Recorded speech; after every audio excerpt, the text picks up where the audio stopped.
పుత్తూరు తైలం పేరుతో లక్షలాది రూపాయలు కుచ్చుటోపీ పెట్టి పరారైన వైద్యుడు, తెలంగాణ వాసులు పలమనేరులో ఆరోపణలు. చిత్తూరు జిల్లా పలమనేరు నియోజకవర్గం పలమనేరు పట్టణంలో తెలంగాణ వాసులు ఆనంద్, వేణువర్ధన్ రెడ్డి సోమవారం సాయంత్రం 6:30 గంటల ప్రాంతంలో మీడియాతో మాట్లాడారు. పలమనేరుకు చెందిన రవికుమార్ రాజు అనే వ్యక్తి తన భార్య సునీత హెడ్ నర్స్ ఓ క్లినిక్ పేరుతో పుత్తూరు తైలం అనే ప్రోడక్ట్ను మాకు అంటగట్టి అమ్మితే లాభాలు వస్తాయని చెప్పి మా దగ్గర లక్షలాది రూపాయలు ఇన్వెస్ట్ చేయించి మోసం చేశారని ఆరోపించారు. ఫోన్ చేస్తే స్విచ్ ఆఫ్ వస్తోందని, ఇతన బారిన పడి చాలామంది డబ్బులు పోగొట్టుకుని ఉన్నారని, ఘటనపై పోలీసులకు ఫిర్యాదు చేయనున్నామని బాధితులు ఆవేదన వ్యక్తం చేశారు. నిజామాబాద్ నుంచి వచ్చాము.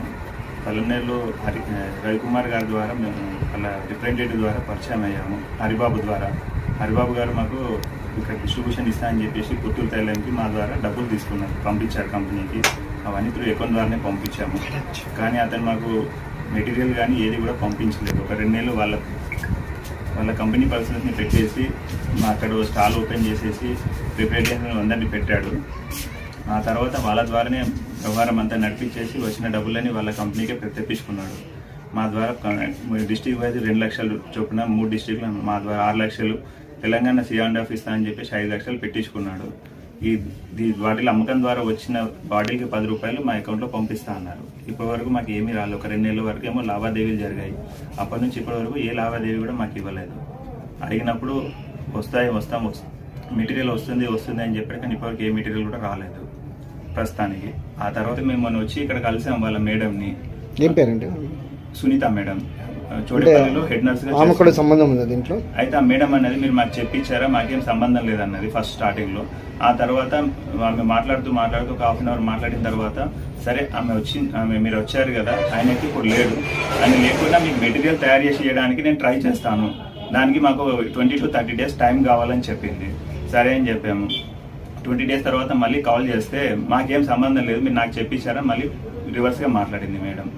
దాని ద్వారా మేము వాళ్ళ ఇంటికి వచ్చేసి కనుక్కున్నాం. ఇంటికి వెళ్ళినప్పుడు మాట్లాడితే, ఎవరురా మీరు ఇంటికి ఎందుకు వచ్చారని చెప్పేసి అంది. తర్వాత మేము వాళ్ళ ఫోన్ని రికార్డింగ్ పెట్టగానే మామూలుగా మాట్లాడి, మాకేం మా అబ్బాయి రవికుమార్ గారిని సోమవారం రోజు తోలుకొని వస్తాను, ఆదివారం వస్తాడు, సోమవారం రోజు తోలుకొని వస్తాను, మీరు ఏమైనా చేసుకోండి అని చెప్పి. ఎవరన్నారు? సునీత మేడం గారు. ఉండడానికి కూడా మా దగ్గర డబ్బులు లేదు ఇప్పుడు. ఇక్కడ మేము తిరుపతి వెళ్ళి శ్రీనివాసంలో నిల్చొని ఉన్నాము ఇప్పుడు. అయితే ఈ సార్ని కలవడానికి వచ్చాము మేము. అయితే ఇక్కడ వాళ్ళ ఆఫీస్ దగ్గరకు వచ్చి చూసాం సార్. ఇంతకుముందు పునుగునూరులో ఇచ్చాం మేము డిపాజిట్, అక్కడ నుంచి తీసేసి ఇక్కడ పలమనేరులో పెట్టారు. పలమనేరుకు వచ్చి చూస్తే వాళ్ళ బోర్డు పైన సునీత క్లినిక్ అని ఉంది. మా మేడం పేరు మీదనే ఉంది. మేడం ఏమో మాకు సంబంధం లేదన్నది. మేడం ఏమో సంబంధం లేదు, కానీ ఇక్కడ రిజిస్ట్రేషన్ మొత్తం సునీత క్లినిక్ పేరు మీద ఉంది, మేడం పేరు పైన. మాకు ఎలాగైనా దయచేసి మాకు న్యాయం చేయండి సార్. మేము చాలా లాస్లో ఉన్నాము ఈ సార్ ద్వారా. పెట్టుబడి పెట్టినందుకు మాకు రూపాయి కూడా లాభం లేదు. మా పిల్లలు కూడా రోడ్డు పాలు అవుతున్నారు. దయచేసి మాకు న్యాయం చేయండి. మీకు ఎంత రావాలండి? మాకు 11 లక్షలు పెట్టాం సార్ మేము. 11 లక్షలు. వేణువర్ధన్ రెడ్డి అండి. నేను విజయవాడ ప్లస్ కరీంనగర్ 2 చోట్ల పెట్టుబడి పెట్టాను. 2 చోట్ల కలిపి 5 లక్షలు పెట్టుబడి పెట్టాను. మాకు బాటిల్స్ ఇస్తాను అన్నారు. బాటిల్స్ ఇచ్చారు, అమ్ముకున్నారు, అమౌంట్ తీసుకున్నారు. అదే పుత్తూరు తైలం బాటిల్స్. మాకు అమౌంట్ గాను బాటిల్కి 10 రూపాయలు కమిషన్ ఇస్తా అన్నారు. మీరు కనుక ఎప్పుడన్నా వద్దు అనుకుంటే, డిస్ట్రిబ్యూషన్ వద్దు అనుకుంటే, మళ్ళీ మీ అమౌంట్ మీకు 2-3 monthsలో చెప్పంగానే ఇస్తానని చెప్పారు. అట్లా అగ్రిమెంట్ బాండ్స్ రాసిచ్చారు. బాటిల్కి 10 రూపాయలు కమిషన్ ఇస్తానని అన్నారు. ఒక 6 months నడిపిన తర్వాత గ్రాడ్యువల్గా తగ్గించుకుంటూ వచ్చారు. ఆ ఎంప్లాయీస్ కూడా శాలరీస్ ఇవ్వలేని పరిస్థితిలో ఉండి తర్వాత క్లోజ్ చేయడం జరిగింది. ఆ అమౌంట్ తిరిగి ఇస్తానన్నారు. ఇంతవరకు ఫోన్ మాట్లాడుతూ వారం 10 రోజులు అట్లా 2 సంవత్సరాలు గడిచిపోయినాయండి.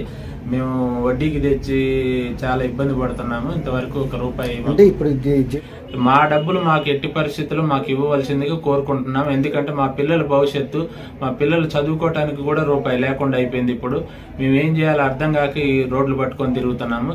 దయచేసి మా డబ్బులు మాకు ఇప్పించగలరని కోరుతున్నాం సార్.